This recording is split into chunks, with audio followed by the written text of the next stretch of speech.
Guys, intro time. Wait, which intro? The wisdom check. Oh, good. Wait, no. I thought we were keeping the old intro. What's wrong with the old one? People like that one. It was too long. Yeah. Too many fucking gifs. Yeah. Yeah. But can we keep the part where I yell more? No. But it's the intro to end all intros. I got like what? 2 lines last time? Do you want more lines, Tim? Well, no, not really. In a world without answers. Yeah. Wait, you want to start with that?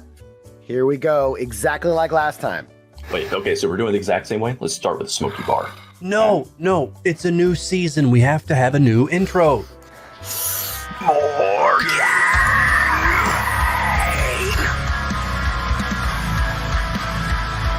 Not sure why we thought this was going differently. Oh, well. Welcome, everyone, to the Wisdom Check, where Jeff and Dustin welcome a guest every week to talk about Dungeons and Dragons. Welcome. This is ridiculous. I'm starting the stream now. Wait, where's my die at? Well, we can't start until I botch, and it's not an intro unless I'm botching. You're on. Hey, what's up, everyone? So, we are live tonight. And once again, thank everyone here that comes in the beginning, shows up at the early crew, watches the intro. Love it. So, I am Jeff. Across from me is Dustin, as always, over there, my co-host. And in between us is DM Phaerius. It was our guest for tonight. We're going to be talking a lot about getting into DM preparation and how to get started and what the initial experience of DMing is like, especially as a new person to the hobby, if you're one of those people in the audience. So welcome and thank you very much for coming to the show. Glad to be here. Absolutely. So we usually start off with the same stuff here. Apparently you said 211 is the last thing you said. That's amazing. So usually I like to find out exactly how you got into the hobby, how long you've been playing, that sort of thing. So why don't you give us a little of your origin story? Yeah, well, I only got started about probably a year and 3 months ago now, and it was pretty much a whim. I had played once or twice during high school, hadn't really gotten a solid group together, never DM'd before, only played as a player probably 2 sessions. And I started a new job like a year and 3 months ago, and I had a lot of dead time at work, a lot of time to listen to music, a lot of time to listen to podcasts, and I was just burning through every podcast I wanted to listen to, and I just started listening to D&D how-to videos and D&D podcasts at work, because like the amount of D&D content that's out there now is incredible. You can listen to D&D all day and never run out of stuff to listen to. And after a couple weeks of listening to it, I was like, I want to run my own game now, because it's one thing to listen, but once you have your own group, once you create your own story, like it's way better. So I just happened to be listening and learning how to play the game, 5e mostly. And a group of my friends asked me if I wanted to play. They asked me if I wanted to DM for them, because I'm the storyteller of my friend group. And I was like, well, that's pretty lucky for me that I've already learned the rules now, because I've got a couple weeks. Yeah, I got a couple weeks, but we didn't really want to start with a module. I kind of wanted to just dive feet first into homebrew. So I said, give me like 2 weeks. I'll throw something together.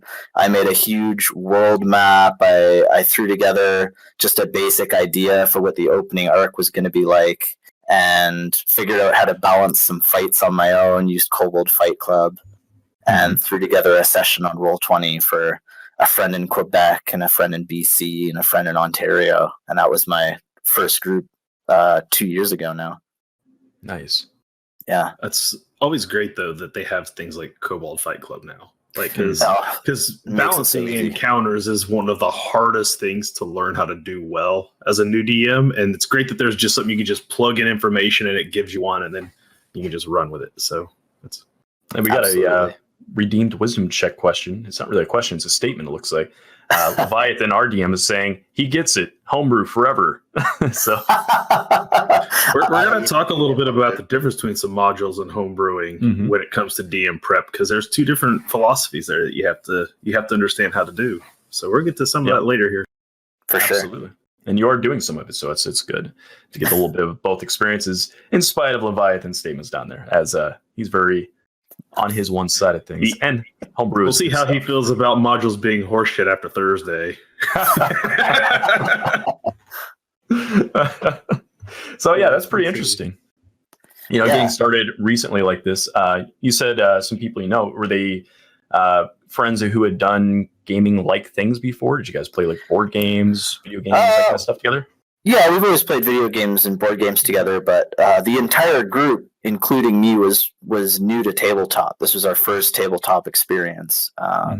And other than me, only one other person even listened to a bit of D&D stuff. So the 4 other players in that group were completely blind into it. Wow. And for them, it was a new experience. And after one session, they were like, when can we play again? When can we do it again? And we ran that way for a few months, but because we were all in separate parts of the world and they had very strict work schedules being in the military, the group didn't last very long. We got up to 7 people, and then it was like just critical mass. Too many people, too many schedules. So then a few months passed. I hadn't played in a while, and I asked my current group, hey, I need a warm-up. I kind of want to play one in person. Would you like to try? And then once again, 3 brand new players, never played before. I had now like probably 10 sessions under my belt. Another homebrew start, but I learned a lot of lessons for my last session one. And we went into it, and as soon as they got done, they were like, can we play tomorrow? When can we play again? Can we do it tomorrow afternoon? And I was like, guys, I have to make stuff. There's nothing else here. I just made today. Yeah. Gotta love it. It was awesome. That's the next step in the evolution, though, is making stuff on the fly. There was nothing behind door number 2 a minute ago, but they want to go behind door number 2. So now you just got to decide what's behind door number 2 and just roll with it until you can't roll any further.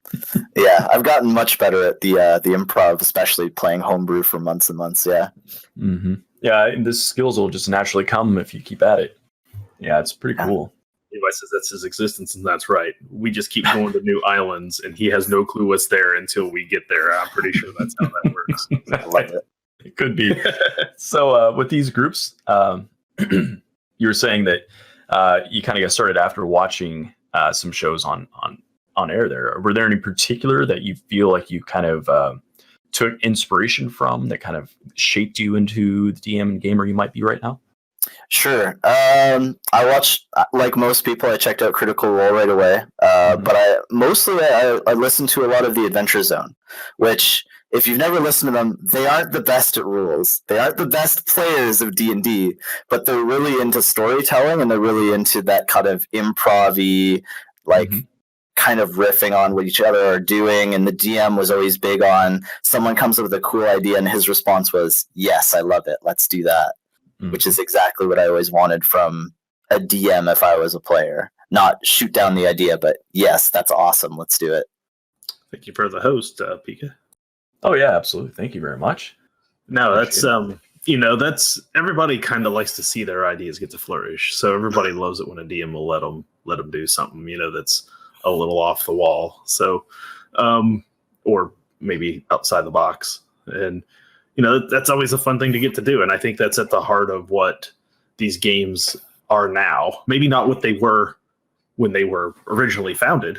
They were very much more simulation, and over time they become much more storytelling devices. And so, someone coming into 5e like yourself, like you're going to be on that, probably in that, if you're listening to other people playing 5e, you're probably getting more of a storyteller's edge than a mechanic's edge to begin with already. Yeah. Yeah, the original war simulation versions of D&D, where the overland travel was a completely different game grafted onto the dungeon exploration. Yeah, the really early days are super interesting, but a completely different beast. So let me ask you this: you said you started with a world map. Yeah. Why a world? Why not just a town or just a small country? So the world map was, for me, it was a way to have places to expand to. And originally, I wanted the map to break down into a country, because my original group I didn't even give them a map beyond the country they were in. But for me, I had the world map for if I wanted to expand, or if I wanted to reference something neighboring, I could start to kind of create the cultures around them based on these map points that I had ready. And it was the same thing I did with the second group. I dropped them onto the same map in a different part, and I started kind of molding things around them. To the west is like a mountainous dwarven empire with lava flows and the Underdark and stuff like that. To the east is like a desert nomadic people, vast open sands, not a lot of resources. But other than that, I didn't need to put down too many names or worry about fleshing out the cultures beyond those like vast strokes. Yeah. I think I know where Dustin's going with this here. What I've done, what I've started doing, and I don't know if I want to claim this as experience, but what I've learned is when I first started making games at the age of 16 was when I DM'd my first homebrew world. I created I created an entire world, and I spent so much time in detail on shit nobody ever saw. And if you're Levi and you're running a campaign for 30 some years, 5 campaigns later, and you get everyone to keep buying into the same game world, then you've congratulations, you validated that time and energy. But for most people, that's not what happens. You get new ideas, you go to build new worlds, so on and so forth. But what I've found is that, like, if you watch like my Zweihander game, which is homebrew, I built a town in a city and a road between them, and that was about it.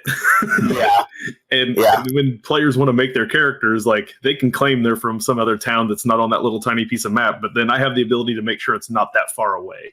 If I put they're from a continent, if I draw 10 continents and they are from the furthest continent from the story, it's really hard to get their background involved in what's going on, or it has become a big global plot.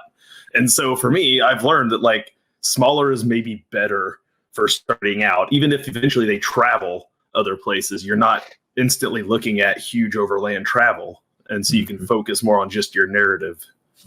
Yeah, I definitely avoided putting too many details into the map or figuring out too many things about, like, a pantheon of gods, a calendar system. There's a lot of DMs out there who loved get all those details down before you start, but for me, I just wanted to make sure I had a place, some towns that I could use in the vicinity, some are major, I could point them, like a major port city was my first kind of story arc point to, and their starting village, which was a little Van Helsing style town in the middle of nowhere in the dark woods. Yeah. You know, it's an interesting thing, because I do think the natural inclination for people, hey, thank you for the bits there. Yeah, thanks for the much appreciated.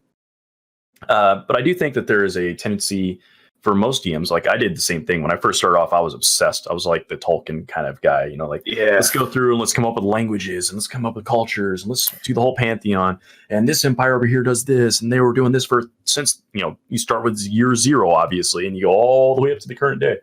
And none of that helps. You waste a lot of time. Nobody cares about it, like Dustin was saying. And it's so much better just to start local and build what you need, what's going to feel real to the players. You know, build, like, I always try to build like 1 degree further from the players than the immediate vicinity, just so I have a little bit of turf. Yeah, and then if they start going one way, then I start filling in map and backstory and stuff. So Levi redeemed a question here, or maybe it's another statement. He says, changing calendars, money, and time just ruins everything and creates confusion. He's talking about... Yeah. See, he's talking about the difference in like different cultures in different parts of the world. Is that what he's referring to? I think so. Yeah. Well, I mean, if you think about it, it's like, hey, you know, in this month, you know, of Jacinica, and you know, what month is that? Jacinica. Yeah. Is that like before, after Cephethus? And they're like, how many seasons in the year? 13.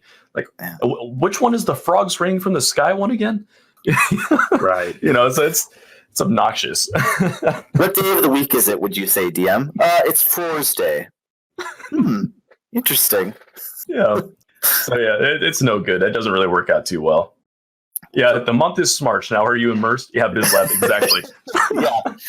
Welcome to the show there, BizLabs. Good to see you around. Yeah, absolutely. So yeah, I mean, I think it's great to have these. It's great to have that desire for detail, I think. But it's better to know what's going to be used in the game session. Yeah. You know? Yeah. I mean, if it really matters, if it's going to inform some important thing in the game, then detail it out for sure.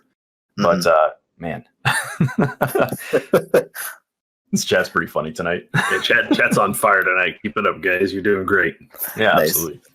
Yeah, for the second group, when they had created their characters, they had created a pretty racially diverse cast with an Aarakocra and a Duragar and like a Mer elf.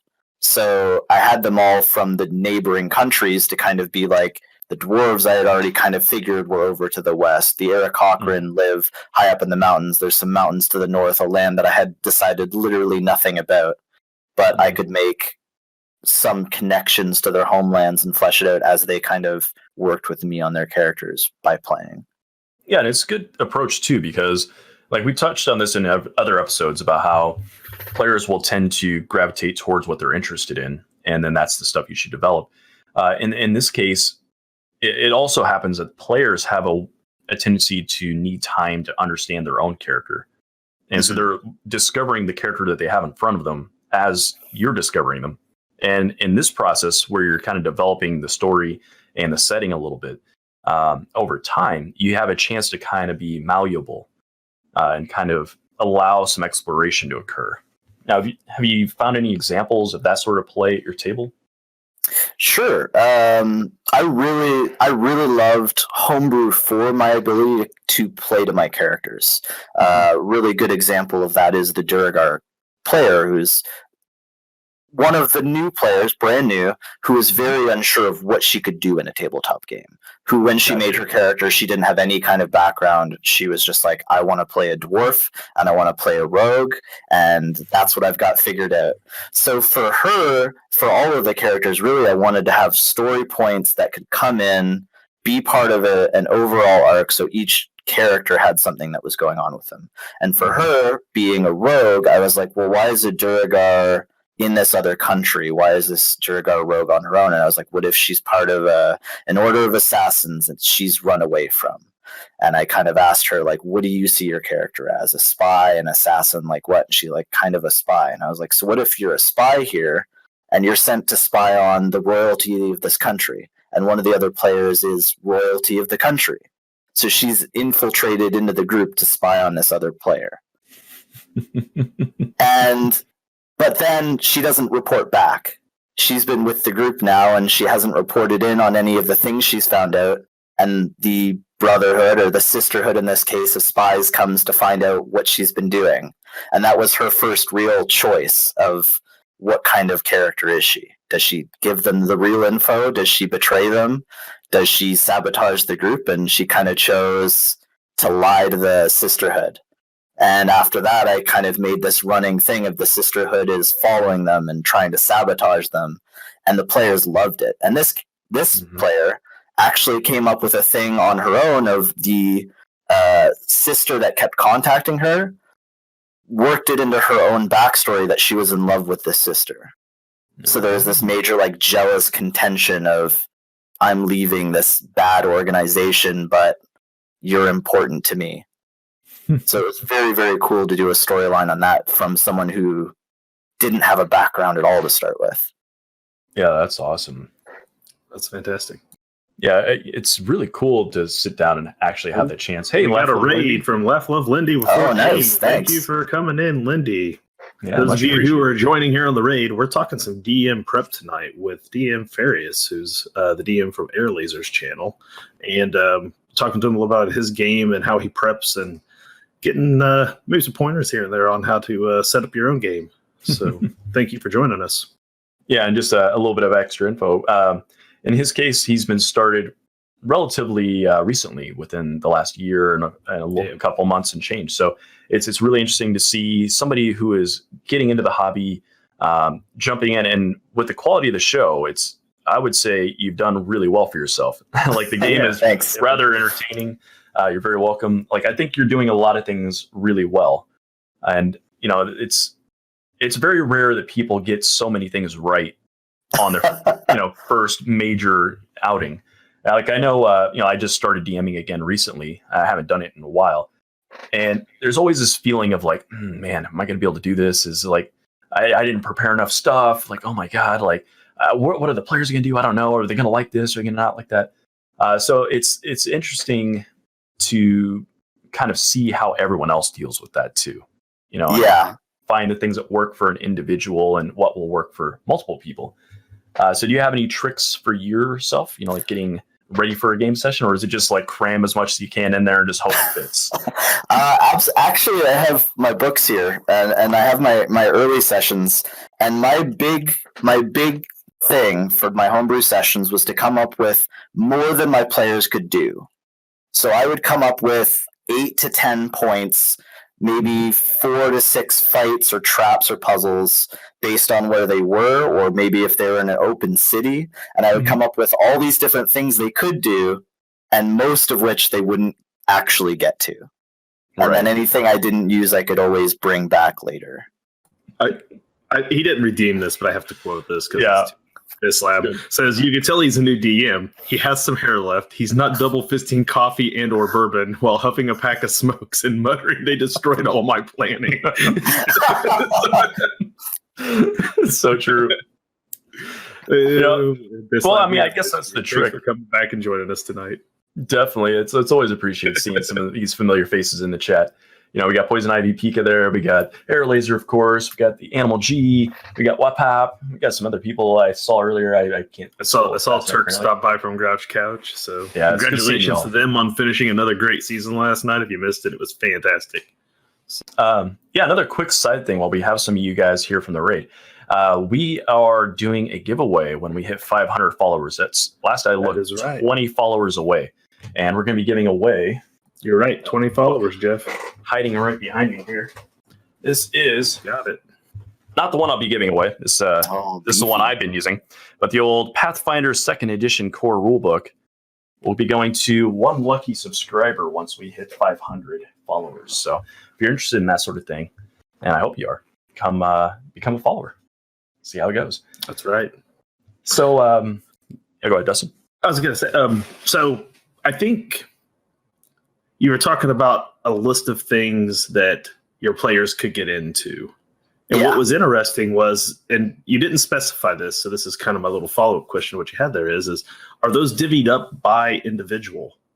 Or is this, you think of them as group activities for all these things? So that depends. I would have things in there. I would have conditions. So I would have if this person's alone, or I would have if the group goes to the sewers, or if the group goes to confront this wizard. Are they friendly about it? Are they storming? Are they sneaking in? And I would kind of have ideas in my head for how each little point would be handled, but I absolutely had stuff written in for each session that would be like, if someone goes off alone, this happens. If someone's up at night and they fail a perception check, this happens. So nice. So Crazy Ike just dropped a bomb on the chat here. He redeemed a 10,000 point Air Laser question just to mock Air Laser. And he says, of all the characters everyone has created from every game, one shot, or TTRPG, who is your favorite? And I'm assuming that's of any channel, Critical Role, or whatever. I'm assuming that's all of them at that point. So who's your favorite character? Air Laser's going to love this because it's Pandaline. It's her. We played a single Dungeon World session, and she came up with a Southern Valley girl, kind of like a college frat Valley girl paladin who killed people by yelling at them. And didn't actually help in most of the fights, and was just busy shouting things and like trying to make people feel bad. And it was amazing. We have to thank Crazy Ike for that 10K bomb question in there to taunt Air Laser with. So yeah, I was laughing pretty much the entire 4-hour session anytime the character spoke. That's great. It's amazing. Well, it's cool though that you were talking about the approach you take there. And you're saying that you have a lot of conditions, and that's smart. I don't think it's an approach a lot of people take. Like I think a lot of people have like, I'm going to do X, and then after X, Y, and and then you're gonna have all these like spelled out story arcs, and that kind of boxes a DM in. It wastes a lot of energy if they don't bite on that hook. So in this way, it seems like you kind of get away from relying on the hooks so much. Is that what you kind of get at? Yeah, and that was actually one of the things that I loved about homebrew and loved about tabletop is in a video game. I've been a gamer for years, but in a video game, you have to follow the story. You have to. There's no hook; it's rails. Yeah, if there's a friendly NPC, like, you gotta keep friendly with them. And in the few games that let you kill those friendly NPCs, that usually just means you crossed a quest off the list forever. Like, it's just gone. So I love the idea of having there's an overall arc. There's someone working towards something. There are mini factions that are interacting with the players, and maybe they'll always act towards the players in a certain way. But if they ignore them, maybe the faction gets to have its plan succeed, or maybe the murderer keeps killing people. And I'll mention it a few times, and if the players don't bite, then there's just a murderer out there still. Or there's a creature in the sewers that's eating bones, which is actually something that did happen. They didn't chase up on rumors about people going missing near the sewers, and there was a creature that eats bones that they ran into sessions and sessions later, and they went, has this been down here the whole time? How long has this been here? How long have you had this fight? Nice. So let me ask you something else. There's another common, they use the word mistake. I don't know if I consider it fully a mistake, but what sort of things do you feel like you do that make sure that you keep the story on the player characters and not on NPCs? I try to make sure that the events, the arcs that I had come up with, are very heavily invested in the players themselves. I try to make sure that if the players have an interest in something in the story, I kind of amplify that. So an example was they ran into when I created him, he was just a completely normal, like, farm boy with ginger hair named Alexander. And they immediately latched onto Alexander as someone who kind of annoyed them. And then they were taking care of him in the face of danger, and they made a demon befriend him. They basically beat up a demon and said, keep the portal open, you're roommates with him now. And the next time they saw Alexander, he was, and this character that they really liked started to interact with them, and it was because of them that Alexander was now a warlock. It was because of them that this demon was now in contact with them and was actually forming deals with them. I'm sorry, I thought you finished. He actually cashed in or requested 2 favors from 2 different people in the party based on things that they had gotten help with. So what I was curious is I mean, you started out with a couple homebrew games, and now you're doing Lost Mines of Phandelver. And so now that you're in a module, and from my experiences with most modules, including the adventure path that I'm running for Zweihander right now, Bitter Harvest, most of the adventure paths and modules heavily focus on NPCs. The NPCs really drive those stories because they have to, otherwise the module falls apart. So I was curious if you're finding a bigger struggle with Lost Mines of Phandelver at keeping the focus on the players instead of the NPCs that have to be there to drive certain plot points forward. I definitely do feel that tension that if I have the NPCs speak too much or tell the players exactly what to do, they'll feel like they're on that rail, or they'll feel like they don't have as much control over the story.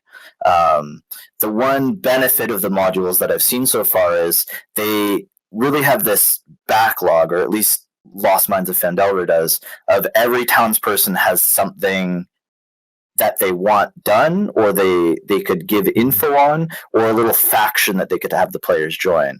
And I like that as making the world feel more alive, but it is more difficult to have the players feel like the story is going to go however they want it to go. Yeah. It gets very Truman Show. Yeah.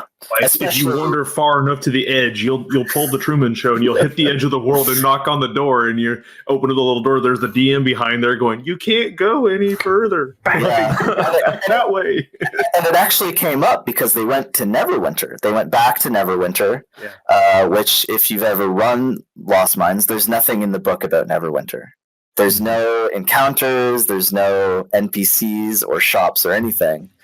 So I actually had to bust out my homebrew town building, and I put together a list of NPCs and shops and inns, blacksmiths, taverns, like everything I could.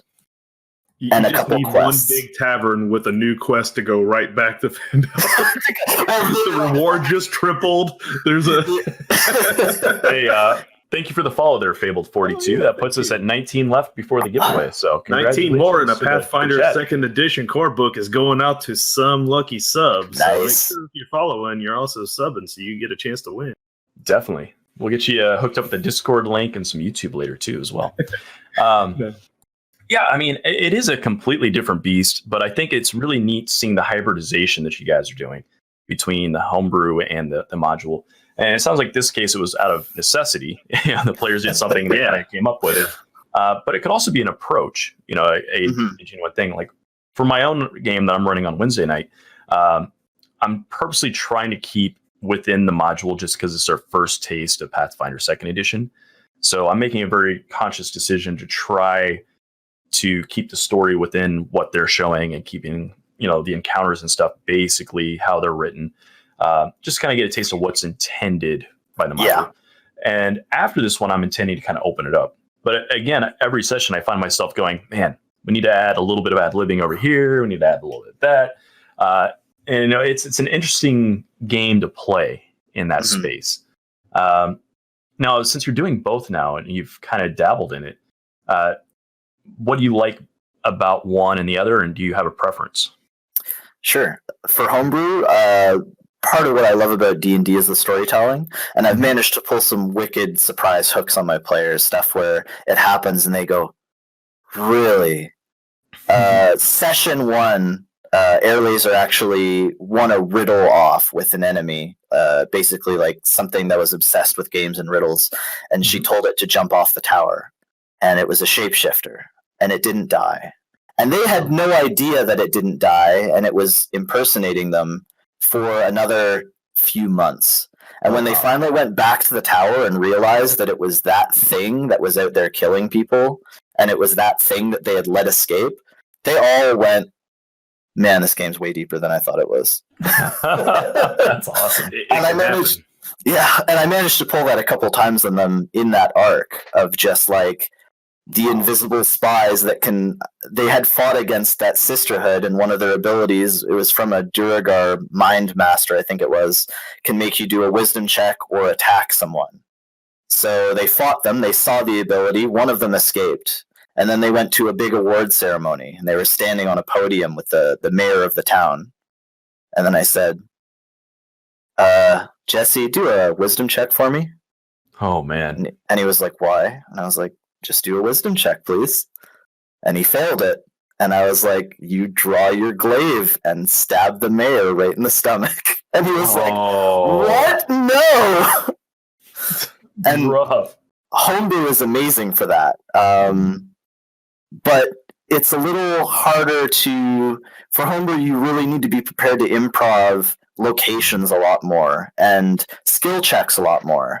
And one thing that I really like about modules is they'll have skill checks built into a lot of their dungeons. They'll have little traps and puzzles and skill checks. And you don't need to worry about the nitty-gritty of that stuff. You can think more about what are you going to do in the next fight? How are you going to string the story along? What should you know that the NPCs are going to say?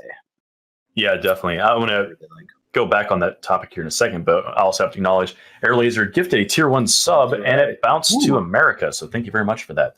That's very awesome. Nice. It's kind of funny how that tied together, actually. That is something I do find is interesting, because I know that as DMs, we all have tendencies, and there are certain things that certain groups will kind of latch onto more than others, and certain things will fall off. And sometimes that's a good thing because it's, building towards a style of the table. But what I'm finding with the modules, they're injecting a few elements of things we typically don't do. And as a result, I'm getting a chance to reassess whether I like it or not. Yeah. It's pretty neat. You're dealing with the same people all the time. Mm-hmm. Like, that's the thing with modules. They're kind of written for every kind of table. Yeah. Because they have everyone. So then you get to kind of customize it to your table a little bit, but depending on what modules are asking you to do, it does what he's kind of talking about. You have to toss certain things in front of a players and see if they'll bite on it. And if you've been used to home brewing, you have players with the tendencies that they don't normally do all those things. Like it takes us, I think, as players a little while to figure out what your Pathfinder module's kind of wanting from us. Yeah. And another thing that the module versus the homebrew, this is a wake-up call for my players. Very, very early on into our homebrew, I realized time I was spending giving out all these little gold amounts that I figured were the right thing to do based on D&D kind of module play. And I stopped giving out so many little piles of gold and gave out more interesting items and scrolls and stuff in the homebrew. When we got into the module, they were like, wow, we're getting so much gold. This is amazing. Module Phaerius is amazing. Look at all this gold we're getting. And then it very quickly became, what are we going to do with all this gold? We have to go trade. Like, we have way too many coins now. What are we going to do with all of this?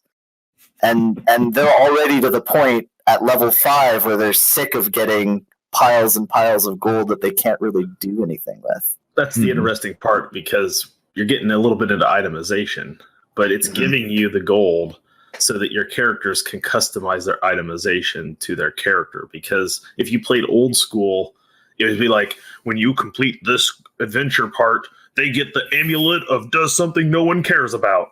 And then everyone would be like, well, I guess I'll take that item, knowing that now that I got a magic item, like everyone else is going to get one before I get one again. Like, so instead of trying to hawk and sell those things at the next town in a barter scene, they just start throwing gold at everybody, and you just buy what you want to out of the back of the book. Saves the DM a lot of time that way. So I think that's what you're seeing in the new modules versus the old ones. It's very possible. I mean, that's another thing is about tendencies too. Like our games sessions typically are low magic these days, in terms of magic items and all that kind of stuff. And so looking at the module, I'm looking ahead a few things, and there are multiple, like, here's some potions, here's a +1 weapon or whatever. And I'm like, already? Seriously? Like, these guys are still level 1. Like, holy shit. Yeah. So it's definitely different seeing how that plays. Now, in my case, I'm using a module that is already built out. So it's already integrated into Roll20. It's already got maps. It's already got all the NPCs loaded in. It's got like tokens ready to rock, all that stuff. Literally, I could just plug and play, just read up what I have to do and then just run it for the group. So I find that's, one really major plus for the module in this case, and all that prep is done for me. That'd be really nice. Now, I imagine if you're doing a module but you don't have the integration already, then it's more on par with a homebrew. You still have a lot to deal with. Yeah. Yes and no. It's part of why I wanted to try a module, because I was hitting this point in my homebrew, and it's kind of why I wanted to talk about prep, where I was like, how detailed do I make my maps?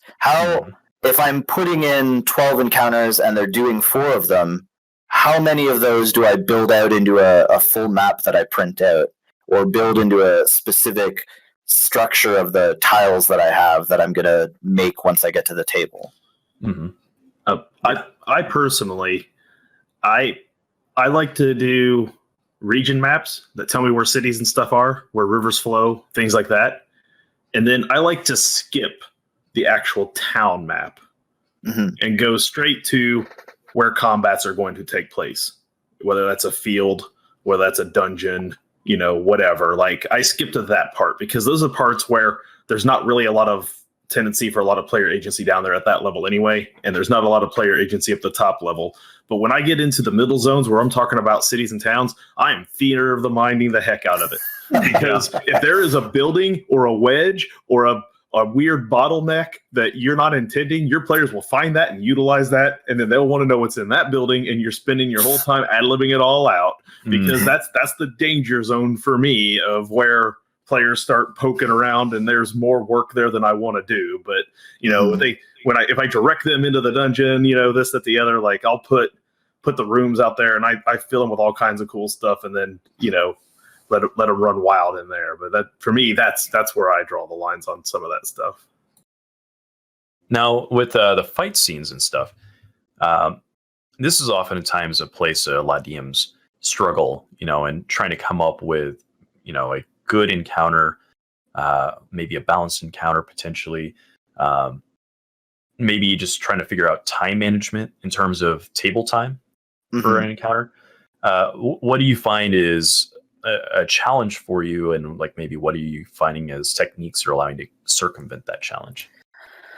The biggest challenge for me was originally just assuming they would get through more than they actually did. My very first session that I prepped, my very first session with my very first group, I thought it would be one session and it was 3. Yeah, it'll happen. and I've actually let my players try out DMing for one-shots because they can try to put together something. They don't need to worry about following it up. They don't need to worry about our expectations of them becoming a new DM. They can just put together a single 1 4-hour chunk. And without fail, everyone's made 6 or 7 or 8 hours worth of stuff that they thought we would get through. And it's just too much. That is, and the more the role players, the less they'll get through. Because when you watch us in Pathfinder, like Jeff with his module, he thought we were getting through all that stuff in one game session. We got through it took 2 game sessions to get where he thought we'd be through one because we spend so much time. I mean, I'm going to use the words dicking around, but dicking around is probably the right word to use. So, honestly, it's a full 2 sessions to get through what I thought was going to be maybe 1. Yeah. That's correct. I think that's generally true. Yeah. Yeah. And on that same note, when you don't really know how long things are going to go, I'll design a fight. I'll pick out some creatures that seem like they would fit thematically. I'll throw them together. They'll be balanced. They'll get in the fight, and it'll just take way too long. And it'll be a boring fight because the abilities aren't really that interesting, or there's too many of one type of creature. This even happens in the module. There's just they're all the same creature, but the fight takes forever. Yeah. And it's those situations where I really like having that behind the screen health number of the enemies, or that freedom for the enemies to do things that are unexpected, like a mob boss killing one of his own minions to get through a crowded hallway or something like that. You have a few expendables, you can do that. Yeah, because there just comes a time where the players are getting bored of the fight, or the fight is dragging and it's not that interesting or challenging. Yeah, it's an important thing to be able to read your table. Like that's a skill that, God, it's actually a lot harder to do when you're the DM than you would think. Like as a player, I look around the table, I can immediately know what's going on with all the players and the DM. Like I know the energy of what's happening. As a DM, you're thinking about so many things. You'll just look at somebody like, oh yeah, they're having a good time, and then you go back and you're like, you watch it later, and you're like, no, they weren't having a good time. We should have paced that one out a little bit. But you're sit down at a table with some randoms. Let me tell you, it takes you a while to figure that one out. Yeah, that's true. Familiarity is very different. It's everything. But you were saying you were using the Fight Club, right? Is it a Cobalt Fight Club? Yeah. So is that like for people who may not know what that is in the chat there? Maybe give a little explanation of it, because it's basically generating your combats for you, right? Yeah, so Kobold Fight Club, you can sort every creature from all kinds of source books, all kind of third-party material. You can break it down by their challenge ratings, and you can set how many players are in the group, what their challenge rating is. It usually just does one average or everyone at the same level, but you can kind of throw monsters at it, and it'll hit.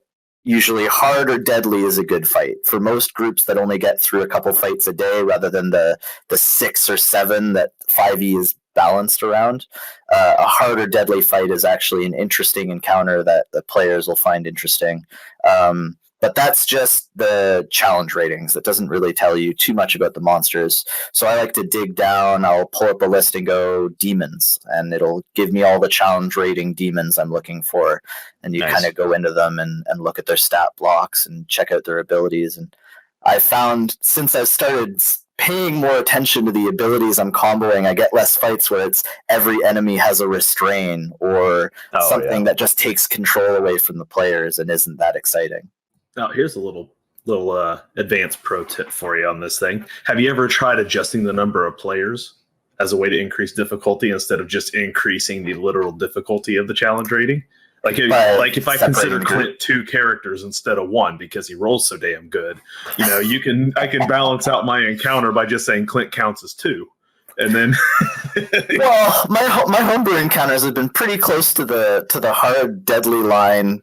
In actual practice a lot of the time. I haven't killed anyone yet, but there's very rarely been an encounter that's kind of gone very, very quickly. I think 1 or 2 in the entire length of the homebrew went by easily for them. And so them dropping into a module that's like, here's 4 goblins and they one-shot them. Here's 2 goblins and they one-shot them. Here's a single enemy and they kill it in half a round. They are blowing through it and they're not used to it at all, because half the time my fights are like, here's 3 hulking guys protecting someone, and they'll walk up to it and the first guy swings and takes out like 3/4 of their health. Yeah, and I think that's what our experience is too. Like Levi does use the same thing, the Cobalt Fight Club, and he's been telling us he's been using essentially what you're describing, deadly, encounters for every time. And in 5th ed, it seems like they're pretty hard at low levels, at least. In the higher levels, they're kind of leveling off a little. His approach is question bombs coming back in here again. Yeah, we'll get those in just a second here. But yeah, his approach has always been mass. It's either like one devastating thing or like a million hard things, Now, action economy seems to be the thing, though, that makes encounters difficult and slow a lot of times, I would say.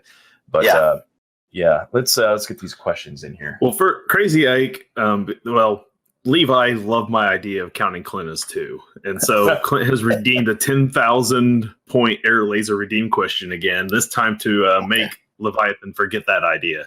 I don't know if we have that power, but and then a more legit question came in immediately after, redeemed by America. Says, Rick, would you play Pathfinder 2? I'd have to play or run it. That's the real question. She means run at this point. But. If I were to run it, I'd need to spend quite a bit of time reading. I'd be willing. My biggest worry is I don't want to hit that point where I'm mixing up the rules, which is I've had a Pathfinder player play with us, and he sits there and he'll say, oh, I want to do this. And that is not a 5e rule, my friend. We've all experienced that with Everstorm. Being our first 5e game coming out of Pathfinder First Edition. Oh, yeah, we have all been there. Yeah, there's a lot of that.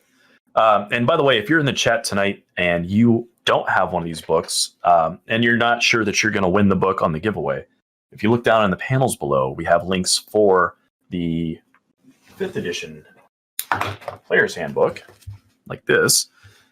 And you also have the Pathfinder 2e book that I had back there. And if you purchase it through our link down there, they'll give us a little kickback. So if you guys do buy the book, buy it through us. We put one for DCC up there before Thursday also. That's probably a good idea. It's pretty fascinating, though, just kind of seeing how encounters work and how they play out in theory before game and then at the table. It always feels like fights take so freaking long. Yeah. Even in a fast system like what we're dealing with right now, with 5th edition, it still feels like a fight's going to be like a 2-3 hour affair, no matter what. Do you have any, what are you doing, I guess, in terms of encounter design to make that time exciting and fun, besides just put different bad guys on the board? Sure. I've tried my hand at a few different things now. I really got into, when they got to those higher levels, level 5 and 6, I started to use some more legendary actions. I actually made the biggest challenge in 5e, making a single enemy difficult because of that action economy. Yeah. Well, I did it, and they actually thought they were going to lose that fight. So I remember that fight. Pretty good job. Yeah. But I thought he was interesting because of the amount of things he was doing and the unpredictability of, he's using a legendary action, but it's a different one than the last time he used a legendary action. Layer actions, too, is another thing that I want to get into for changing things up. Doing your best to have some sort of story interaction in a fight is a good idea. Like the person you're fighting might have a hostage, or there might be an object that you need to get to. Play with the players' preconceived notions about a fight, where some of my players think they need to handle ghosts a certain way, or they might need to avoid certain things in the room a certain way. So you can really play with that and kind of exploit it once you know about it. Now, something I've done before, and this is something you can take with you if you want to try it sometime. I've done what I like to refer to as Final Fantasy VII boss modes, where the big bad end guy literally has 3 different hit point pools and 3 different sets of stats. He's basically 3 sheets, and after you beat the first one, he just turns into the next one. He goes to battle some more with a small cutscene in the middle, and like you can drag those things out. If it's going to be some long battle, you can at least do some stuff, have some fun. Make it cool. Yeah. So. Yeah, I think there are a couple approaches like that. What's a good one there? Because it is notoriously difficult to make a single critter difficult or boss like. Yeah. Just because the action economy and group ups and all that kind of stuff. Exactly. But like one thing I always like doing is giving them multiple initiatives. Yes. So how many players are there? Okay, I'm going to get like 4 or 5 actions this turn.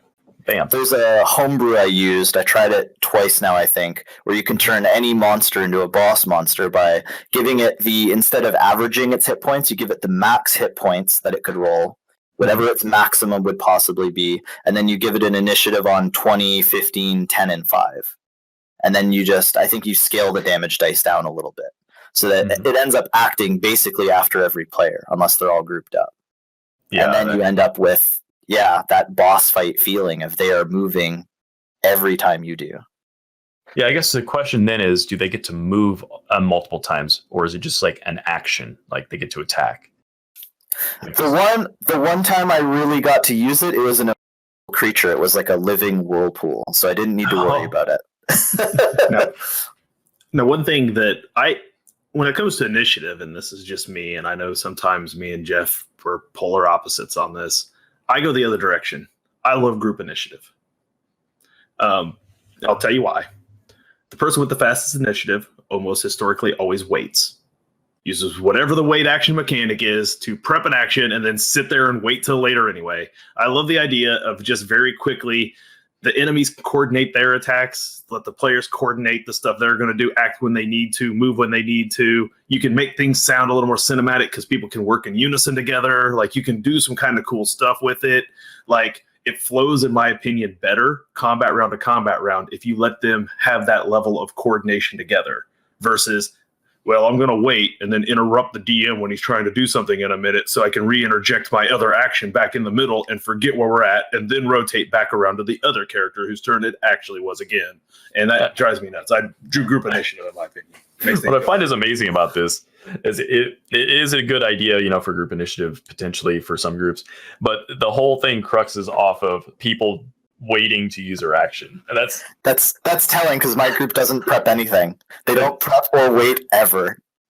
That move drives me nuts too. I am the interrupt thing is just like a train wreck of use the DM and everybody else at the table. And the more a player has that as a tendency, the more they will take things like improved initiative.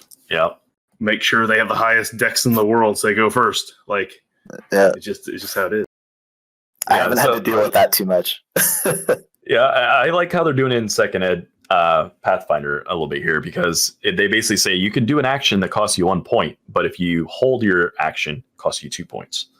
Right. So there's a disincentive to do it, which is good in my opinion. There has to be a cost.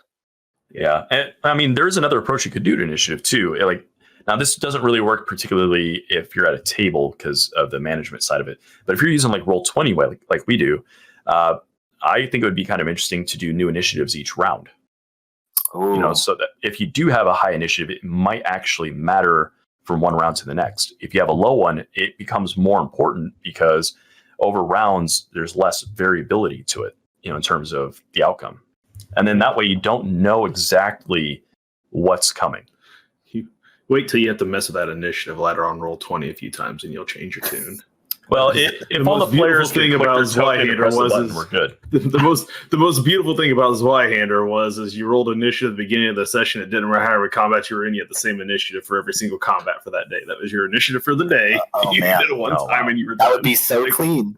It's fantastic. It's amazing. You just get right in and out of situations, and you never have to worry about initiative after the first 2 seconds of the game. Like, there's a question from Animal G. He's redeemed Wisdom Check question there. He wants to know: is there a D&D episode for Air Laser Pharius this Friday? There will be. Yes. Yeah. They They are about a third of the way into Thunder Tree, and they have quite a bit left to do. They know there's a green dragon, and they want to know why there's a green dragon, so they have to find out. Nice. Well, since we're on the topic, can we tell people where they can find the show and what time and all that kind of good stuff? Oh, yep, did we get a link? Air Laser is on it down there, but you go ahead and say it. So that's where you can find our show. Twitch.tv/airlaser. Don't shoot me if I'm wrong. For those of you who may watch this later, spelled exactly like you think it is, one word. Yes, Air exactly. Laser. All one word. And that's at 7:30 p.m. Eastern Daylight Time. So do your conversions and figure out what time that is for you at your locale.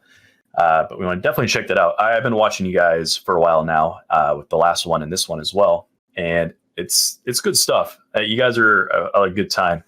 You know, like I do like. There's a lot of really good storytelling there. I think that there is some like interesting. Really, I think your storytelling is just what I'm most drawn to. The world feels interesting to me. I find the NPCs are like compelling. You know, like even just like the throwaway characters. You know, like in your game you have the little robot scare beetle guy. I love that thing. Buttons is amazing. And it's just like a random, like essentially a familiar, right? So like, he's absolutely great, especially with the voice modulator. And that's what I've been attempting to do with any NPC I introduced. I try to come up with a voice. I try to come up with a quirk, and if they like them and they want them back, or they spend a lot of time talking to them, I'll try to bring them back. And if they don't pay that much attention to them, then they're a throwaway NPC they never see again, especially in homebrew. Oh, for sure, yeah. Yeah, you don't have that luxury in the module, probably. No, not quite as much. And you go, so how do I get this piece of information to that guy over there now? So with a module, how much time do you spend perhaps watching another group play through the module before Zero. Zero? Do you just do it all straight yourself? You don't research? Yeah, no, I'm learning about a week ahead of the players usually. I didn't even read the full book, just what I need to do the next week, and the background, like the full arc of the module, so I don't have any weird send them in the wrong direction kind of thing. But yeah, for me, I don't want to know the whole thing, and I don't want to be influenced by the way someone else did something in the module. Yeah, that's the exact same thing I had going here with ours. I know, for one, our group is not going to behave like an average group. We just don't. So that's right out to begin with. Some of it is I like the surprise of, experiencing the game with my players. But you are absolutely right. You do need to read the overarching. You need to figure out where the general, like where it's going to end up. Just so, like you said, you don't make mistakes or like forget names or whatever else it is. And you have to do your prep. But I am finding it's pretty fascinating to watch not only the scenes come up that I know are coming up, but to see how they're reacting to them.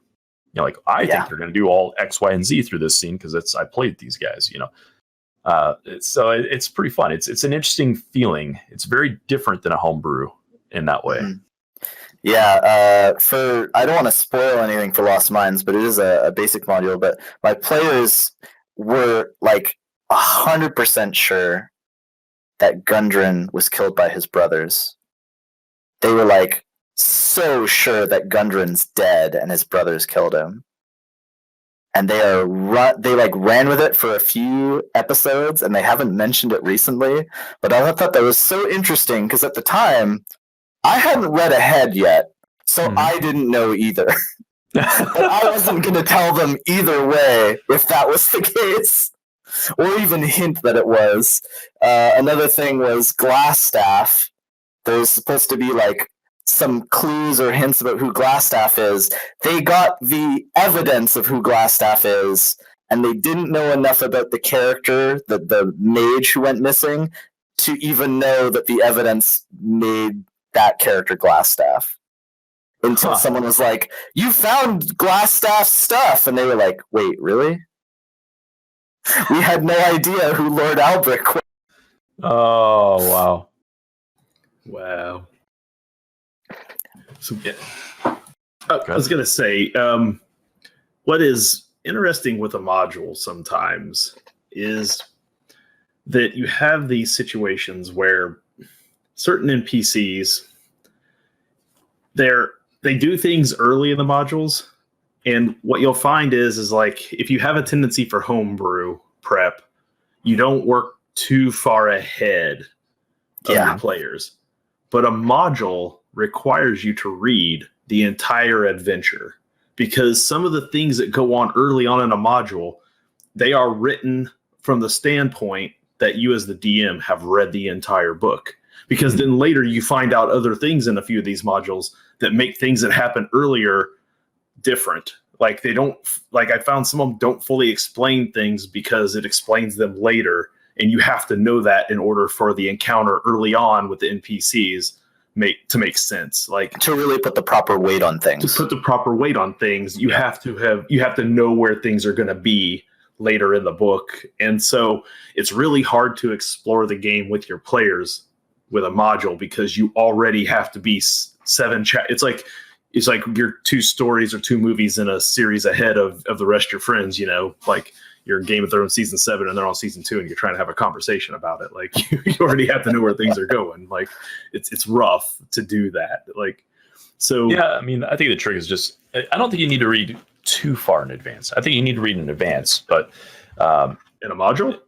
Yeah. I think it's important to have some sense of what's happening enough to where, like you said, if there's a piece that has to be in the stage to set up a later scene, you need to know that. But the way I'm finding a lot of modules in the modern era is that they deliberately point this out. You will need this because of XYZ later on. Ooh, not the 5e modules. Well, welcome to the supremacy of Pathfinder. They may have taken that into account when they wrote some of these Pathfinder modules, but you talk to anybody who's ran Dragon Heist. Yeah, you ask them, they'll tell you. Like secrets. That's fair. Yeah, it's true. I'm just saying, like, there's several of them that are written that way. Like, you have to know what's going on the back of the book before you can properly run the front of the book. Well, okay, so let's think about this from a homebrew standpoint. Now, obviously, we're talking about things that come up, and you got to prep them ahead and know that they're coming and that there's some weight to it. When you're doing a homebrew, it's like the broad strokes of what you intend to do, but you're going to be shaping it as you go. So you can always do like callback and that sort of stuff later on. Now, do you find things like, like the old adage of, if you see the knife in scene 1, it's going to be used by scene 3 kind of thing? Like, do you pay attention to that stuff when you're prepping a homebrew game, or is it something that comes after the fact? Absolutely, I use the Chekhov's gun. I take notes on the important stuff. I try to make sure I only take the notes and use the things that my players did notice, even because if I think it's important and they don't, and I bring it back months later and they kind of shrug, that means they didn't notice it when it happened. Yeah, boy, that's a rough feeling, isn't it? Yeah. But things like that. Well, the glass staff was the first one, and it was a module, because even though I tried to get across to them that Lord Albric was this mage that went missing, Lord Albric was who Sildar was there to find, Lord Albric is who knows where he went, and then they found mail from Lord Albric, who was also glass staff, and they went, but who's Lord Albric? It just didn't land. But for homebrew, I've had a couple of things that were very successful with that, where, like I said, the bone-sucking creature, the assassin callback, the shapeshifter from session 1, these are the kind of things that when they were trying to solve the mystery, this was not the first thing on their mind. But as soon as they had another clue that pointed to them, they went, oh my god, it makes so much sense. So I do like to reuse that stuff. I absolutely had a broad stroke. I knew where the whole campaign was going, and I knew where the arc was going to go. Where I wanted to have this initial arc be about kind of a identity theft combined with a town master who they thought was shady right from the get-go, but who was a good guy, and I had seeded things that said he was a good person, who then gets used. So they weren't betrayed by the townsmaster, but he ended up being their enemy. And they had to make the choice, being a pretty good party, of killing him because it's the easy thing, or trying to free him from the person that's controlling him. And in their final battle, that was like the main point of the battle was, do they save him or kill him because it makes the battle easier? Boy, the old classic. Do you find that when you're prepping a story, when you have control over some of those elements of a story, that you push to create a situation where the party has to answer moral questions? Absolutely. Yeah, it's come up again and again throughout the homebrew that I ran. They had a very early, when they were still thinking it was just a game where they did all the quests, I wanted to get this in early, where they were told that these fire lizards that they had already had a fight with, they'd already established they were something capable of attacking them. They were told that these fire lizards were boiling up from below and they had to take a bomb into their village, essentially. They didn't know what it did, but take this into their village and take care of them and we'll help you escape.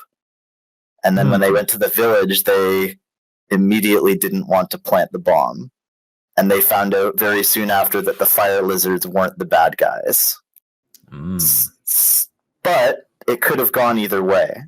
Because they could have planted the bomb and I could have told them that, well done, the fire lizards were bad.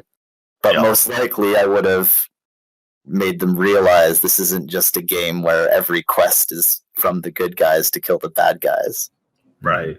Yeah, and that's an important thing to throw in there every once in a while. When I write my story elements, I always start with a moral question that I want to work towards. Now, I may be iffy on how I get there, but usually my end game as a DM is always some moral question that I want the party to have to handle before they're done. I think that is generally the experience I've had in watching your content and games in general. Why is it that that's the focus for you there, Dustin? Because I think at the end of the day, those are the things that to pull the Colossus line from Deadpool. Yeah. 5 moments that separate a hero from a villain. You got 5 moments that make you a hero, and they're almost always moral questions. So if there's 2 or 3 that you come up with as your players along the way that, they have to make decisions here, there, the smaller ones, I at least want there to be one good solid one at the end where they have to draw a line in the sand and decide if they're going to cross it or not. And to me, that helps drive home at the end of the day, at the end of the story, who these characters really are. Yeah. Do you find it's more important to see the outcome, like the actual pulling the trigger, so to speak, or do you find the lead up and the agonizing over the decision to be the payoff? It's the whole thing. I want the agonizing, and I want the inner party conflict a bit about what to do. And that's where people then have to pull on that character and step out of their player and into the character more. And so that's why I was asking if he does this as well, because that's what I find pulls those people to that point. You have to push them to that edge.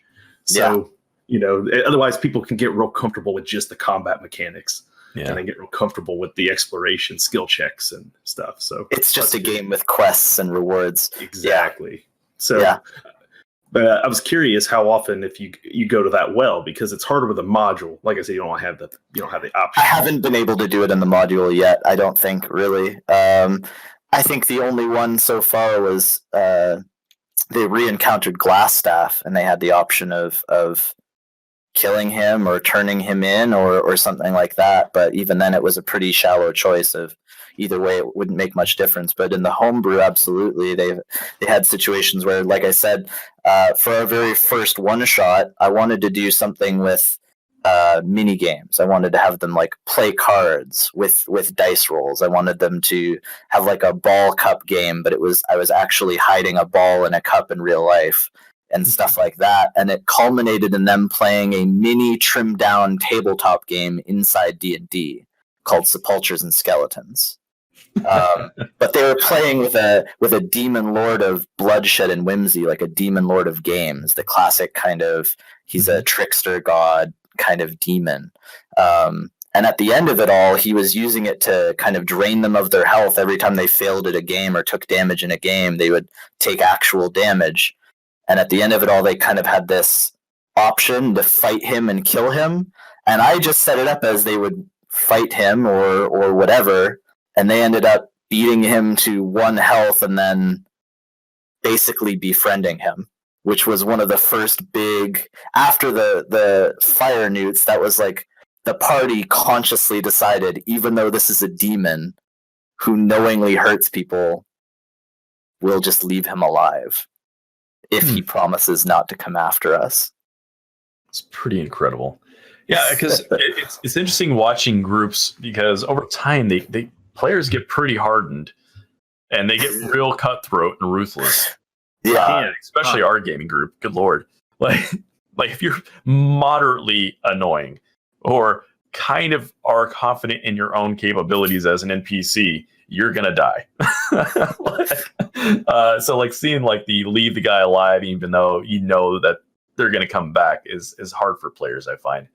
I think it's one of those things where like it's almost always a better story if the villain gets away and gets a chance to come back and do some more, and the players have that like, I've had this experience with you before, now we're going to the next stage 2 kind of thing. But players don't want to let that happen. They really don't. What's the smart thing? Eliminate him now. Yeah, eliminate every person in the space.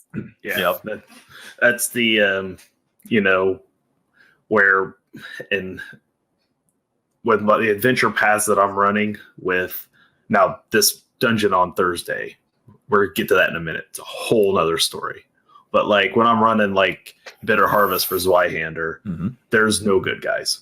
There's no villains. And I think that's when you can hit that level of gray morality where everyone around you has that, like, they're all icky. Like now it's like watching Tiger King. Like you walk out of there like, is there a good guy in this story? I don't think so. They're all that's what I shoot for in my games. I want that level of like ick where by the time you're done, you're like, I don't like any of these a-holes. Like you heard it here first. If you want to watch Dustin play, you know what you're gonna get. Tiger King. I'll shoot for somewhere between Tiger King and Game of Thrones. Like by the time you're done, you're like, I like that Jaime Lannister guy, but he's a complete scumbag. Like, that's what I shoot for. That was essentially my idea behind the second, where they had to choose between helping the city survive, including the rulers who treated like an entire underclass of the city terribly and enslaved robots, or the now aware robot faction murder everyone in the city. On the one hand, they can't really just let the robots murder an entire city and do whatever they want with it. But on the other hand, if they just kill all the robots, they're just killing a new race of enslaved people. And that was the choice that I gave to them and put in front of them. And when they started to talk about it for about 30 minutes, I just started to laugh. Because it was exactly what I wanted. They ended up trying to find the middle ground. They wanted to stop the robots, but they weren't sure how. I had seeded that the robots were animated by like a stored consciousness. And when they got to the stored consciousness, they tried to reason with it. And then they eventually freed it. But they didn't get to see exactly what their choices ended up doing because of how they freed this stored consciousness. They didn't want to make the choice, but they were moving towards letting the robots win and wiping out all the people, which I was pretty surprised with. Wow. Yeah. Well, people can be pretty crappy sometimes. So, sometimes people have to go. Like, long live the robot overlords. Yes, so. It was the most surprising choice in that campaign, I think, was when they were talking about just letting them do their thing. Yeah. Now, so what is it go ahead, Jeff, sorry. Yeah, I was going to say, what is it you're doing specifically when you're developing your scenes that is leading to these choices?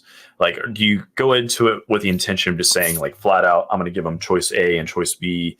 Here's kind of like what I think the outcomes of those would be if they did those things, and let's see what they do? Or are you seeding little things along the way, making it like a long arc kind of scenario? I try to play the long game a little bit by making sure they interact with the characters ahead of time. I didn't have as much time in that second arc, but I want to make sure that when they're making the choice, it's not you meet someone once and they ask you a question. It's you've seen them a couple times. Maybe you fought against them and you know they're possibly hostile, but then you find out they're hostile, but they aren't bad. They were just hostile at first contact. And when you seed a couple of encounters or you seed a couple of scenes, when they make the decision, it means a lot more. Because if they meet someone once and they're told to save their life, they might just, who cares? Apparently, Dustin's the closed captioning underneath Dustin apparently says, "Daddy, take a choice." It does. That's funny. Oh man, our closed captioning is on point today. There's been some good ones tonight. Fantastic. I can't remember what my other one said. It was like Deborah something or other. I don't know. This thing's been worth the price of admission right there alone. Someone clip that. Yes. Yeah.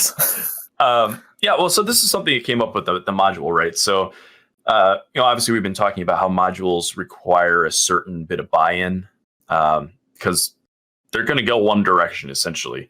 Yeah, maybe there's a couple. Story. Yeah. And so like in the one we're doing on Wednesday nights, the big assumption is that the players are going to give a shit about the guy who dies. And this is the one big assumption. That's a very dangerous right? And it's like, this dude for like the way it's written, it's like, the guy for what is probably an hour of game before they're dead. Right.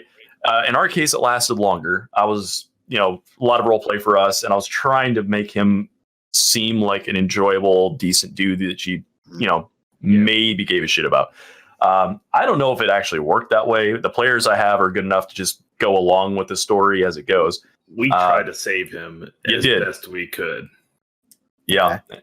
The book, by the way, is a little frustrating. Oh, rating 26. You're lucky, Clover. Thank you. Oh, nice. And nice. got mood for trouble. They should probably take this opportunity to remind all of our new people that if you follow us and you push us up to 500, which we're like 19 away, we are giving away a Pathfinder 2nd edition hardback book. Jeff, show the people what they can win. Let's get the glare off there. There we go. Pathfinder 2 book. We're going to be giving one of those away where we hit 500 followers on our Wednesday night Pathfinder 2 game. So, yeah, that's right. Welcome, Raiders. Hey, thank you for the follow there. Yeah. Myomiman? Let's go with that. We're talking with DM Phaerius from Air Laser's game. You can find it on Friday nights. Yeah, follows. Thank you. We're getting bombed with follows. Much appreciated. 7:30 Eastern? 7:30 Eastern. 7:30 Eastern. Sorry, 6:30 my time in Central. So I always live too close to the border. I get confused every time. So we got a bunch of follows coming in. Boy, we may be giving away that book this Wednesday at this rate, Jeff. Could be. So Ninja Kion, thank you very much. Thank you. Thank you. Your Illicit Clover, much appreciated. Can of Craig, a great name. Yeah. And let's see, thank you very much. So if your first time here with us here at the Wisdom Check, me and Jeff, this is a little talk show we do every Monday night, 10 p.m. Central Standard Time. Find us here on Twitch at T22KB. And this week we have DM Phaerius with us again. We're talking about DM prep tonight. Mm-hmm. He's been DM for a year or so now, and we've been talking with him about some of his styles and his stuff he's learned over his first real good solid year DMing. Got a couple more thank yous here to give out. Oh, we do. So Equal Opportunity Nerdum, thank you very much for the follow. And who else did I miss here? Useless Jargon. Useless Jargon. Oh, that's a great name. I like it. So definitely check out the Discord. If you're not a part of that already, we have a lot of our past guests, other fans of various content creators, artists. Thank you very much, Arcane Knight, for another follow there. And we brought on a bunch of people, including Larry Elmore's been on the show. We got that on the video, which was freaking awesome. Oh, Your Lucky Clever says he just started D&D in general, so he's new to everything but love it all. We are far on game 3, so that's fantastic. That's great. So congratulations. If you're new to D&D and you want a lot of pointers, we have all of our past episodes of Wisdom Check, as Jeff said, on YouTube. That's the easiest place to find them all. You can go there, Tabletop 2 keyboard, and you'll find us there. And you can start from the beginning like DM Phaerius did there and watch us for hours. You can see that first episode where I had a flu and Dustin didn't have a camera picture, and it was a different show. It was a rough one, but it was a good content. The content was good. And also, if you don't want to see us and you just want to listen to us, we have been throwing all those up on podcast formats as well. So you can find all of our back catalog on iTunes and iHeartRadio. And we are having Alex Gygax. That's right. Alex Gygax is on next week. That's right, Next week. It's insane. So yeah, we've had some good guests. We're having great guests right now because we're getting into some cool topics. Like we were talking about, the basic premise that we're trying to get into is the experience of being a DM, dealing with or GM or whatever, the game master for a session, figuring out how to go about prep, finding some of the pitfalls that come into it, how to deal with homebrew versus module play, and there's a lot of different things you can do. There's a lot of things you can get into. And right now we've been talking about the module we're playing for Pathfinder and how there's a kind of an exception of buy-in from the players. And the premise of it, basically, they meet an NPC in scene 1. They have no background with them. Hey, zombie decoy, good to see you. Hey, zombie. We have that, and then the next scene, essentially, if they get through the fight, is basically his death scene, and they're supposed to care about it. And I don't know if it actually played out that way, that they actually cared, but they did work at it. And I know you didn't care, but I'd be interested to hear from the other players if they had any concern or care for that NPC, because that's one thing I find is a little difficult with the module play, is creating that genuine connection between the players and the story. Now, are you experiencing the same thing? Oh, go ahead. Amongst our players, I think TMC, character-wise, might have been the one who cared the most. The rest of us, I think, were... I think Dig Bungle, I think, cared the most, personally. You think so? Yeah. That's possible. I think there was a connection there. So do you find there's a lot of problems with attachment to players to NPCs in your game? So one of the things I did in our session 0, because the major buy-in for Lost Minds is that if you use the default storyline, you've been hired by Gundren to go to Phandalin for a deal because he's found out about these mines. And I told them right off the hop, Gundren is someone you trust. You've been friends with him for a while. He's excited about this deal. And because you know him, it's not like it's a trap or anything. Gundren is your friend. So that when Gundren, who I knew goes missing very early on, when he goes missing, they don't just immediately go, okay, whatever, and don't go looking for him, because that's the main hook. Now, how much, though, really? How much does one line in a prep of Game 0 really carry weight? Like, we can talk about just player characters meeting other player characters in a session 0, and the amount of buy-in they have to have just to give, two shits about each other, let alone some nameless, nearly faceless NPC that they've been told they like, who isn't another PC at the table. Like, if they find Gundren dead, they wouldn't care. Right. Yep. But at least they know they need to find him. So far, they have attached to some NPCs, usually the Rift ones, the ones that just came up by happenstance. They've attached to like the little boy carp that they met in the inn, or a goblin they adopted, or even Buttons, the robot familiar. But in the case of the major story NPCs, they struggle to remember the name of Sildar, even though it comes up every 20 minutes or so. And if Sildar died or was a major villain, they probably wouldn't care either way, even though he's traveled with them, had conversations, helped them. I literally had him like strong arm the mayor of the town into giving them a reward. I had him pay for their inn rooms, and like had moments where he was fighting in battle with them unarmed and stuff like that. If Sildar died, I don't think they would care. But there's not too much more I can do with that. Isn't that amazing? You know how you get players to care about that NPC? He goes missing, and then they all realize that he has half of their shit. They're like, well, we was gonna leave that goblin, but you know what? It turns out he's got the map, and he's got the keys to the. Oh man, we gotta find him now. Like you have to. That's one way to care. Yeah. Yeah, that's one way. But there is a common thread that I'm sensing with some of these things you're describing. So with these NPCs that are planted, they are important in and of themselves for their own reason and their story that the players touch into, but don't create. Whereas these other NPCs that you're describing that they liked, the goblins that randomly joined their party because they kidnapped them and brought them along, apparently, that's something that the players invested in. And then because they invested in it, they liked it. Yeah. Or a lot of times in our games, it's the the useful NPC that is also not cooler than us. That person lives forever. So there's something about it that there's certain tendencies I find for at least our group, and it sounds like your group too, that when they are kind of in the steering position for developing that story and that they bring characters in, those characters matter a lot. And if you do something to those players, or like in our chat, our chat's had some recent losses, we'll say. Some of their favorite NPCs they didn't realize were favorites are now sadly not. And now it matters. Rip does. He's not dead. Faustino Fantastico was a one-off shopkeeper. I gave him a sweet name with an awesome magic shop, and he disappeared due to murder, and it was the biggest behind the scenes. But what happened to Faustino for the rest of that arc? That's amazing. And so it's interesting because there's something that's happening here with this that in case it was just a name that people liked. Sometimes it's a voice people like. Sometimes it's just a description or whatever. But there's a magic there that I don't seem to see that with canned NPCs. It always seems to be like the thing off the cuff that seems to really do it. I think it's a matter of infusion of character. Like when you take Bort or whatever his name was from Pathfinder there, right? Yep. Like Bort, they give you Bort, and as a GM, you've got Bort for about an hour, and he's got a job to do. But I feel like you got to go over the top with Bort. Like you can't just take the can.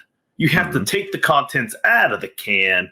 And then you got to really spice it up real good before you feed it to the players, or they're just it's not going to stick. You can't feed them straight from the can.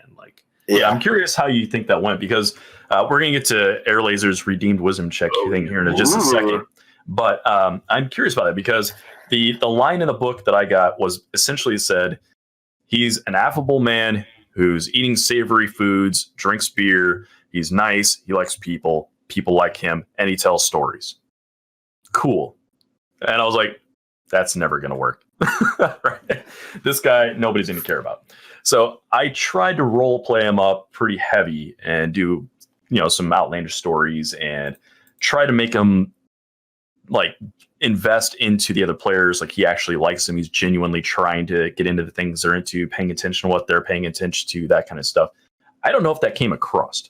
So that'd be interesting to find out from a player at the table. Dustin would be like, nope. I mean, he told a good story. I assume that was mostly ad-lib by you. I don't know if any of that's in the book about him at all. I assume not. But it's hard with that little bit of time to really latch to an NPC. Even if they're hiring your PC for a job, that's, again, when I'm running Bitter Harvest, I have the same issue to a degree. There's a particular NPC who is very integral to the plot without talking about exactly what the plot is. And it's very intended by the story that he has to become very chummy with everyone. But the longer you hang around him and you meet the other NPCs, the more you realize just what a complete fucking a-hole this dude is.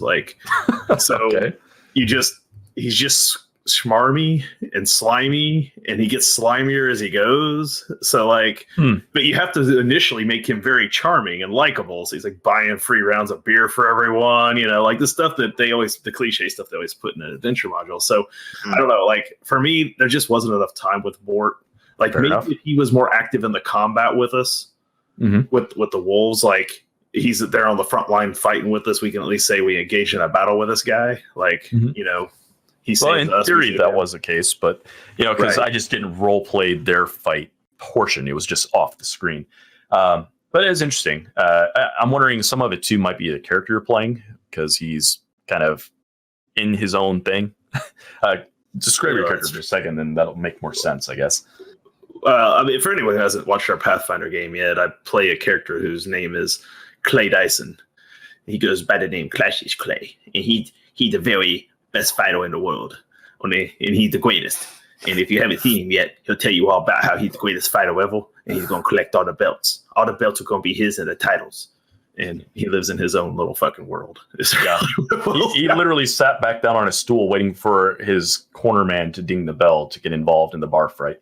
Yeah, he will not get involved in a fight till the bell rings. He's a gladiator. He's been trained from birth as a slave as a gladiator, and he doesn't know anything else. So Yeah, Fantastic. so he gives no cares about what's going on. So Airlaser had a redeemed wisdom check question. And for those of you who are new here, if you spend channel points on that option, so long as it's not something offensive, we're going to answer your question for you or come across it. So before we do this, can we just give Clint a little shout out for the very quick edit of actually putting Cam's face on the cams? I don't know if you can see that, Jeff.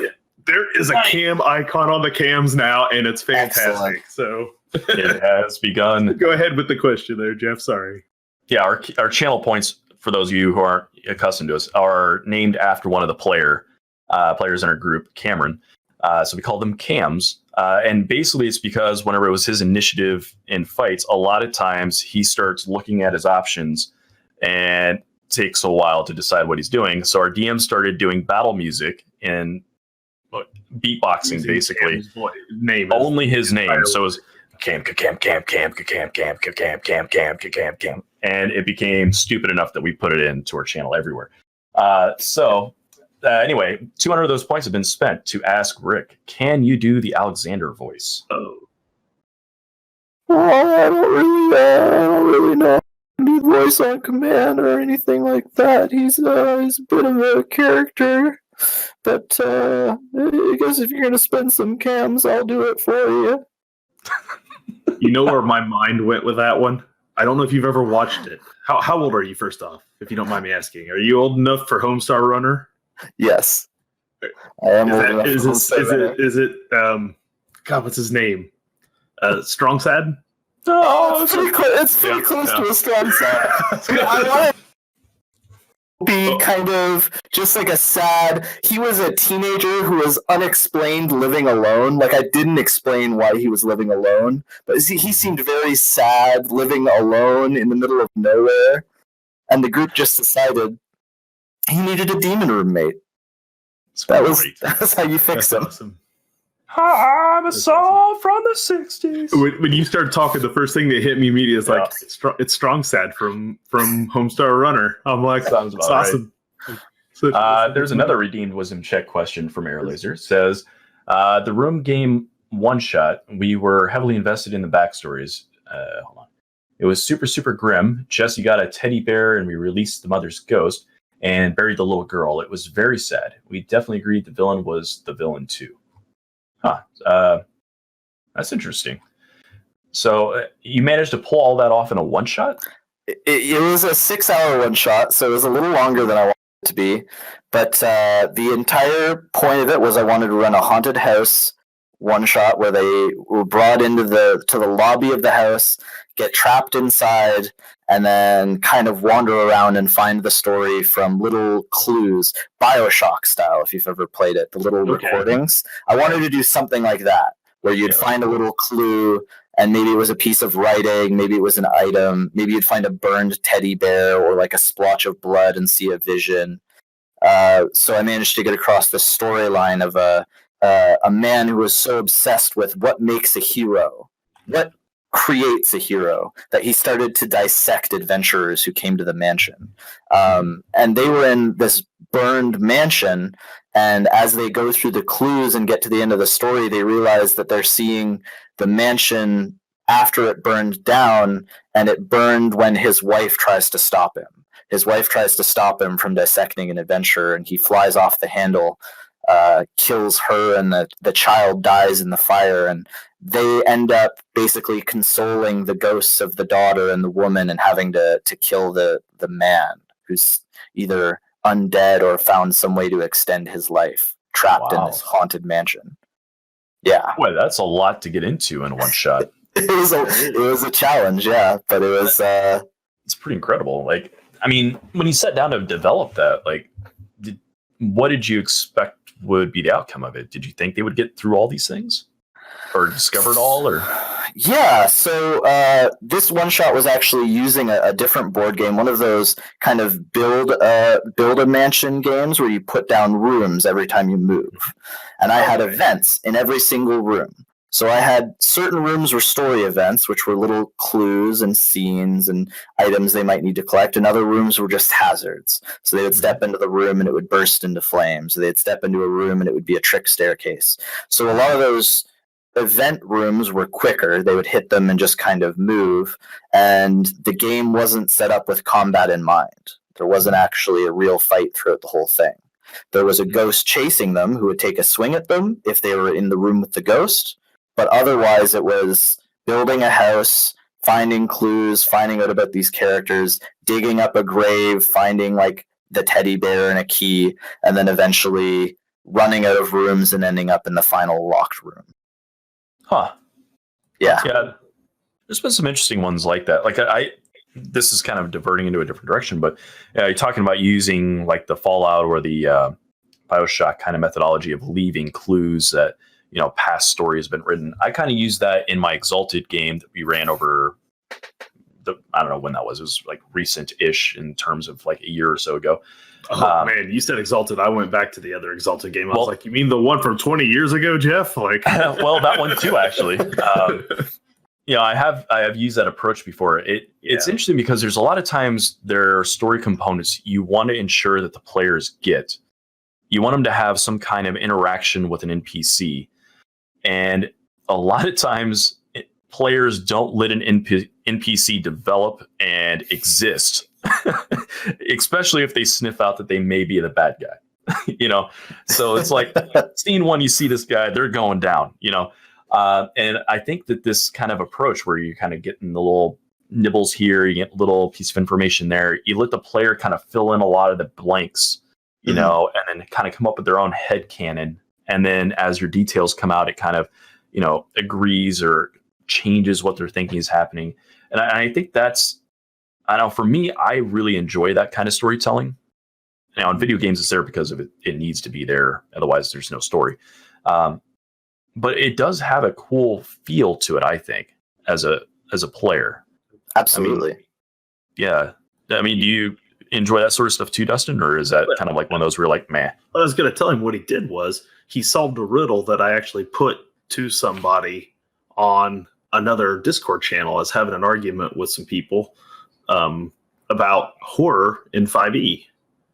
And they're like, no, 5e does horror well. And I'm like, actually, 5e does horror terribly. Like, there's actually nothing about the game makes horror work. Everything that you do to make something horror-based in 5e is done through just the DM's storytelling. Yeah, 5e does not handle horror well. There's no real good mechanics for it. The only way to really make 5e work is to take out the combat, because you can set up horror so well, but the moment it drops to dice, 5e, the horror goes away. So you nail it. The only way this thing works is to take that kind of a story and take it out of 5e and put it into something like, I think she was saying you used Betrayal at House on the Hill, like, using that as the core function of what you're doing, and then adding the D&D kind of back on top of it. Or even just homebrew mechanics. To one of the things an idea that I was going to head for with the first group, and then with the second group, and we didn't quite get there yet, and this is going to be minor spoilers, but you guys might already know this from how we ended it off. You guys ended up in the land of the dead, the Shadowfell, kind of an undead realm. And one of you was already a ghost. But what I was going to do was have a kind of corruption or decay mechanic for staying in the land of the dead as living people, which really puts a time pressure. Impetus. Yeah. And something like that, like a realistic wounding mechanic or a realistic sanity mechanic stitched on top of 5e can add to a horror game like that. Yeah, because I think you have to have that. It's something that, because the way that hit points and all that stuff and death saves and getting to the point where, you're down, but there's healing magics. It loses all of it, because it does. Obviously a game isn't the same, in this genre if you take one arrow and you die. But there's so many scenes that happen in good literature, good movies, whatever, where the whole thing hinges on the fact that death could happen at any moment. You know, like it's dangerous. Mhm. People are doing things that they shouldn't be doing, and they know they shouldn't be doing, and that makes it have gravitas. You know, Yes. and yeah, I mean, with horror, like you're describing, it's all about the dread. I think you have to have that Yes. impending element to it, something that's unknown and just there. You know, And just the fear mechanics. Like it's not that 5e doesn't have one. It's just that if your character is under like terror, he just doesn't act next round. Mm. Well, that's no fun for the player. That's Yeah, no no. fun for anybody. Yeah. So like, it's crippling if you hit the whole group with fear. You have to like pick one person out, cripple them, and make everyone else have to save that one person, which is not necessarily that scary either. So like, but I think if you mess with other systems, you'll find that like if you ever want to tell a story like that, there are other systems that do fear way better than 5e. Almost definitely. Yeah.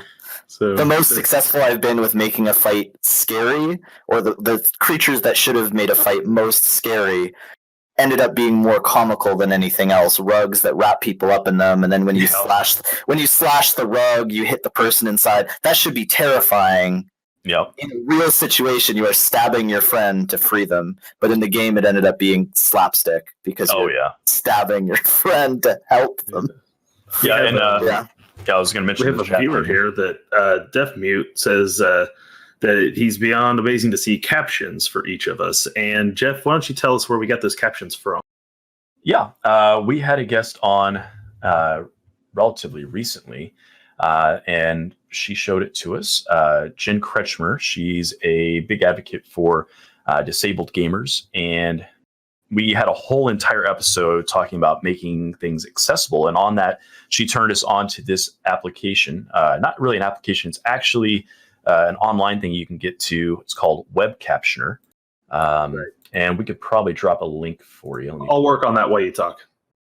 So if you go to this thing, you can actually create a tab in your browser and link it up to your mic. And after some setup, it will take you and caption everything for you. And then we just grab it and toss it at the bottom. And so it's working pretty good. Sometimes it makes some mistakes, but it's pretty good. So if you follow that link there that Gladius Rex just put down, you can see that piece of accessibility. And there's some instructions on how to deal with it. And once you get that all set up, you can actually share it to someone else who's broadcasting for you, like what we're doing right now, and you're good to go. So it was a really interesting conversation. So if you want to get that, that's on our YouTube. That was linked in the chat there for you. And just look for the episode with Jen Kretschmer. Yeah, and if you need more information on that, join our Discord, hit us up after the show. We can definitely give you more information on how to set that up if you want to use it for a show of your own, or if you have another group out there that you want to pass it to, that you want to be able to better follow along what they're doing. We can help you figure out how to use it and pass it along as well. Yeah, because I mean, that is an important thing. Obviously, we had the whole show about it, but when we're talking about gaming groups and sitting around the table together and getting any of these sorts of things, finding ways to make it easier for your player group to spend their time focused on the story and focused on what's happening in the mood and all that stuff, as opposed to worrying about whether they can hear well, worrying about whether they're going to miss some important clue that's color based if they're colorblind, or whatever things, which happens to me all the freaking time. It happened to me during one of my players' one shots. Did it? I thought orange was red, and then it just completely messed up a puzzle. Oh man, yeah, those are rough. So I mean, if you could find ways to kind of account for these things and try to deal with it, it's always worth doing. And there's a bunch of really good tips in that video to help you kind of do that. That's right. Yeah, so I mean, in this case, we're talking about mood setting, really. Like we just try to include music in the last episode of Pathfinder, which is its own ball of wax. You have to, cite things and get all kinds of permissions and all that kind of stuff. But I wanted to make sure that the scene that we were running in this week felt fun and silly, to kind of have an interesting atmosphere as opposed to a serious fight. So I went and I found a bunch of goofy polka music because they're in a polka band, a small town pub, and there's a big bar brawl. So I was like, this is going to be perfect. And I felt like it was effective at setting a mood, whereas if I would have had like some brooding, dark, dun, dun, dun, dun, dun, dun, kind of thing, it really changes the scene. Music does go a long way. Yeah. Like, are you finding little tricks like that? Because I mean, with a horror game, I mean, not saying every game is a horror game, but there's little things that are atmospheric that you can do that I think really helps bring it all together. Yeah, I did some noises for the start of the game. I did some like table banging for knocks on a doorway, and I did switch up. I've been using a soundtrack since we started playing, just because it definitely helps with the dead air, and it does help set the mood. And I've used it a couple times for some of my one shots tend to be a little further away from 5e and a little further away from grounded, because I like to be pretty interesting with what I do in the one shots, especially because I've set up this dimension of bloodshed and whimsy where anything could happen. The rules of reality are a little different in a demon realm. So I've had the players go, like I said, to a haunted house. They've gone to they had one where they were basically playing Scribble Knots with a ring that could rewrite reality based on grammar and stuff like that. So I've had to use different tracks. At one point one of my one shots, which was not entirely canon or in character, was a food cooking contest in space with Guy Fieri. Yeah, I would watch that one. So I had pulled up a like dubstep upbeat game music kind of soundtrack. So when they entered this game, it started to play this like pixelated upbeat dubstep as I introduced what they were going to do. And it just blew them away. They loved the music. I've always incorporated music into my games. Like Dustin uses a lot of it. Always. Like I ran a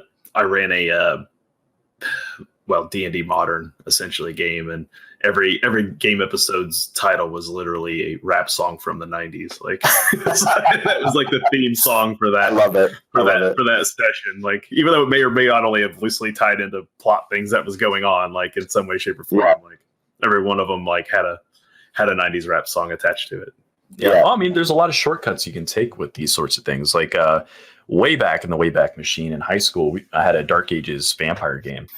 And I would always point out what the weather was, just as a like what's going on with the wind, what's going on with the moon. And because I mentioned it every game, people paid attention. And then when things happened, the weather seemed to be correlated. Nice. It wasn't, but they got that in their head. So then I started playing around with it, and the wind's coming out of the southwest. Like, oh shit, guys, this is dangerous out here. We got some redemption here. We have a redeemed question for 200 cams. Says that Wop Wop had a great one shot filled with lots of puzzles. Would you consider building one like that? A full puzzle one shot? Absolutely. Yeah, it went pretty well. The danger with puzzles is something we've experienced once or twice, and that's if the players get stuck, you have to nudge them along, because you either let them solve the puzzle or end the session. That is not true. You could tune in Thursday and watch me not nudge these guys along on puzzle after fucking puzzle in DCC. Well, if it's a one shot. If it's a one shot. Oh, this is going to be a one shot. Don't you worry. It might take one shot. We might survive one shot. This is going to be a one shot, my friend. There's no tomorrow on this thing, I have a feeling. But I'd have to have a heck of a sit down with my players. Guys, you might not succeed. In fact, you won't. Good luck. Now, what's interesting, if you want to take some advice from DCC, a game you've probably never played, and if you ever pick up one of their modules, you'll figure this out pretty quickly. DCC is real good about, here's the puzzle. The moment you fuck it up, it turns into a giant combat encounter that's probably going to kill you. Okay. So it's like, you don't sit in there at the puzzle for 12 hours unless you're just really trying hard to not screw it up. But then it ultimately comes down to a couple dice rolls, and then you're like, okay, well, let's see if we can make this happen. If not, we're screwed, and that's pretty much how it goes. So there's that, and that's my opinion, the right way to approach a puzzle. Sure, yeah, absolutely. It may have one answer, but if you just screw it up, you just have to deal with some other consequence. You're not just stuck there at the puzzle forever. That's how I've worked individual puzzles into my games, but the one shot they're referencing was 6 puzzles in a row. So it was like, so it was basically like you had to solve all 6 puzzles to get to the end of it. And that's a hard sell on any kind of one shot where you have 4 to 5 hours. That's really difficult because there's too many variables in that. I always feel like if you're going to throw puzzles in, or stealth missions, or skill checks, and these sorts of things, they should be things that the players can look at the environment and the scene, and they know if I succeed at this, things are going to get easier. Like I'm going to circumvent something, so I'm going to get an advantage on the thing that's about to occur. And they need to know they don't need to know the specifics, but they need to understand the kind of correlation between what they're doing and what's about to occur. You know, and then I think 100%. If you're looking and you're overlooking, you could see like monsters are coming up the stairs, and you can see them through like a glass window, and you know that if I could just get this door unlocked, we can circumvent and go around this way and find some better tactical room besides this little corridor we're trapped in, or whatever. There's lots of little things you can do, but having that sense of like, this is going to give me something valuable. These skills now have meaning. And then if you fail, okay, now we're in, like you said, the consequence is pretty real. We knew that we got in this situation because of our situation, like we rolled bad or we made bad decisions. And I think that makes a much more enjoyable experience than you fucked up the puzzle, the room smashes you and you're dead. Yeah, no, that's very true.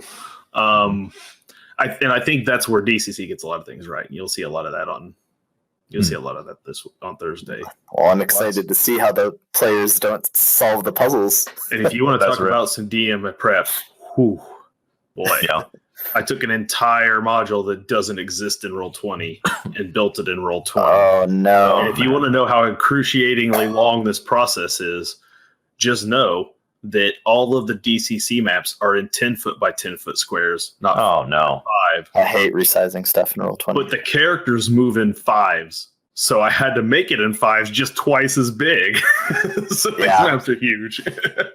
So we are actually approaching the end of our time. So since we're on the subject now anyway, let's go ahead and talk about the DCC, which stands for Dungeon Crawl Classics one shot, which is probably going to be one shot that we're doing this week.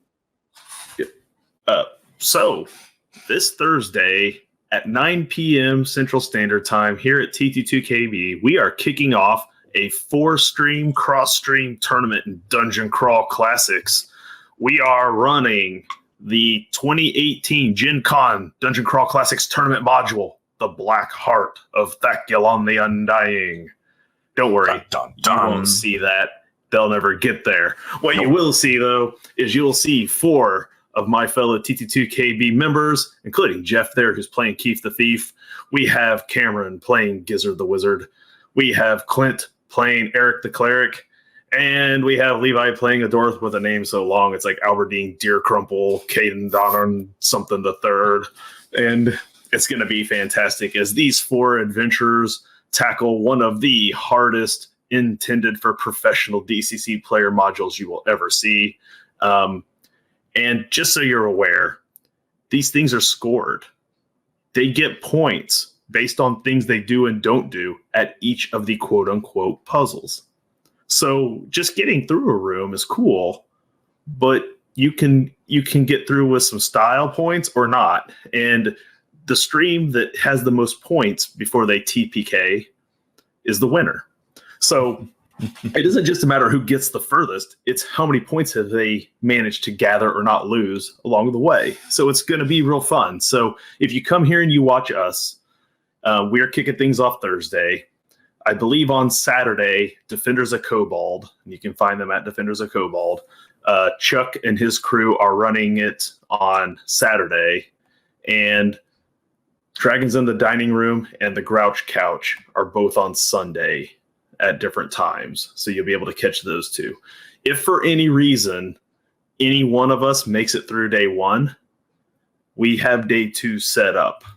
Day 2 for us will be Friday. So if we get through, if one character has to make it through all the way, then they get to go into the second floor on the following day on Friday at 9 p.m. And if they make it through floor 2, Saturday, probably at 10 p.m., they will get to tackle the 3rd level, and that's when shit gets real.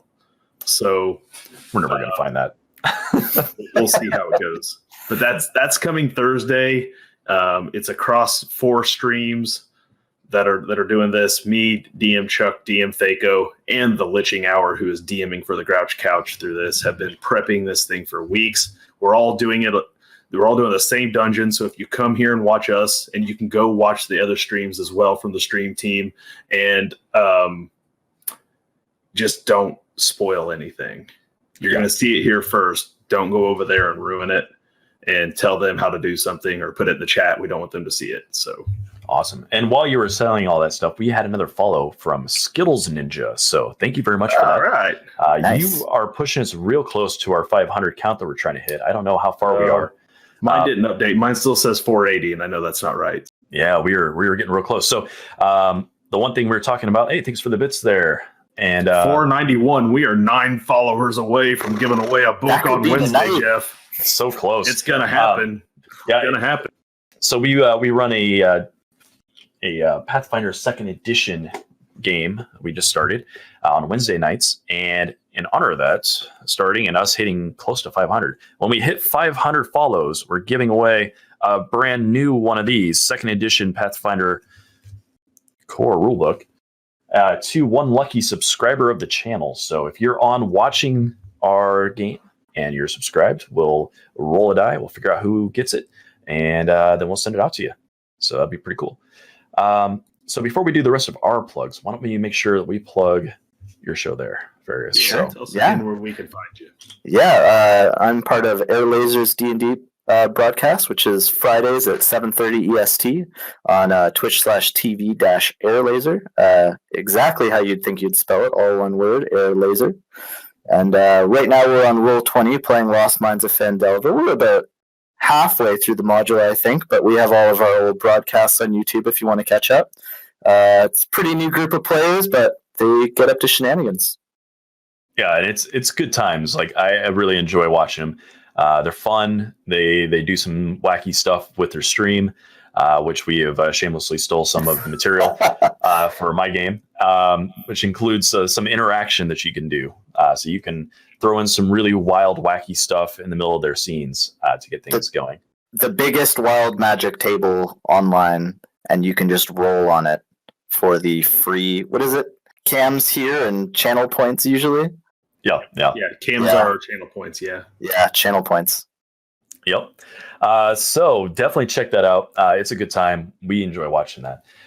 So definitely also take a second to look down below. We are part of a stream team, and we linked a little thing down at the bottom you can click and see who all is involved in that stream team. Make sure you check out their channels, give them some love throughout the week. And then we're going to do a quick glance down as well at the panels and show you the shows we do real quick. So throughout the week, we have a pretty busy lineup. So Monday nights, you find us here at 10 p.m. Central Standard Time doing the Wisdom Check, which is what you see. It's a talk show. We bring on guests. We talk about different topics, and you get some nitty gritty. You get ask some questions from the audience and all that kind of stuff. Tuesday night, our buddy Cam, who is the picture of our channel points down there, he is a musician, and he is putting together game music for our Dungeons and Dragons games. And he is going through and showing all the behind the scenes of how he composes it, how he tracks it out, how he selects his instruments, all the music theory, like everything. It's really cool. Go check that out. So that is at 8 p.m. Central Standard Time on Tuesdays. Wednesday night is when I run the Pathfinder 2nd edition game for the guys. And it's another one of those games where you can do some interaction. So if you want to get in and make some impacts, you can give people hero points and give the DM hero points, which are rerolls and ability to get back up from being unconscious. And you can tinker around with one of the characters' spell casting to make it have the wild effects that Pharius was just talking about, which have been pretty hilarious so far. He's lost 9 inches of height. He's grown a hoof hand. He's become deathly allergic to alcohol, along with all dwarves getting the same. And his name was reversed in this last game permanently and forever, unless you guys spend points to reverse it back. So there's that. We also have Thursday nights, typically when we're not doing Dungeon Crawl Classics, are a video game night. So we have been recently playing World War Z, and we do a little bit of stupidity on that as well. So if you guys want to spend points, you can make us get into different characters. So you provide the character. We try our best, not very good, at doing stupid voices while we kill zombies. And it's a good time. And then there is our Saturday show, which occurs on a schedule. You'll see the Everstorm listed in there. That is currently, the next one is May 2nd. And that is a homebrew 5th edition Dungeons & Dragons game that our DM Levi runs. And we're all in it, a big group of us. And it's a lot of fun. Lots of role play, lots of shenanigans. We enjoy that quite a bit. And then we have one more show, if we didn't have enough already. And that one, I cannot tell you when it runs because the guy who runs it, our DM Levi, is sporadic and chaotic, and that is his MO. So when it happens, he'll usually give us a heads up on the Discord. But he is drawing our character portraits. He is a art teacher, and much like our musician friend, he goes through and he is showing us a lot of elaborate detail on how to use Photoshop to really make some pretty kick-ass portraits of our characters. So check that out. It's called DM to Art. He's in the home stretch. I mean, almost done. If he's finished himself a fulcrum, which I imagine he has, the next time we see him, he'll be on Morgaine, and then he will have the party done. That's right. It's coming quick. So we'll finally have this stuff. So next week we have a guest coming on. Yeah, we do, Jeff. We know who it is too. That's you right. don't have to look it up, do you? Who is it, Jeff? Well, is it? It's not next week. Is it? Oh, it's 2 weeks. No, it's not next week. We do have a big guest coming soon, though. So we'll spill that real quick.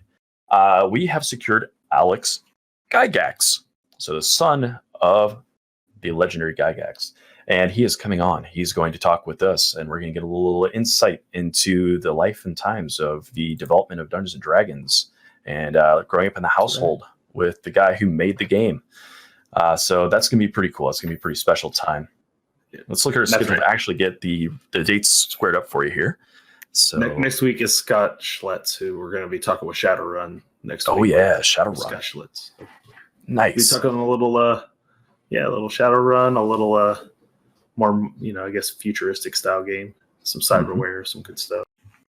Yeah, it's gonna be Shadowrun's a fun game. I like that. Shadowrun, like cyberpunk. cool. Yeah, it's a cool setup. So we'll be doing that, and then I think the last thing we got to plug here is the fact that we support an artist named David Lee Pancake. He is a fantasy artist, and he does primarily dragons, sculptures, and that sort of thing.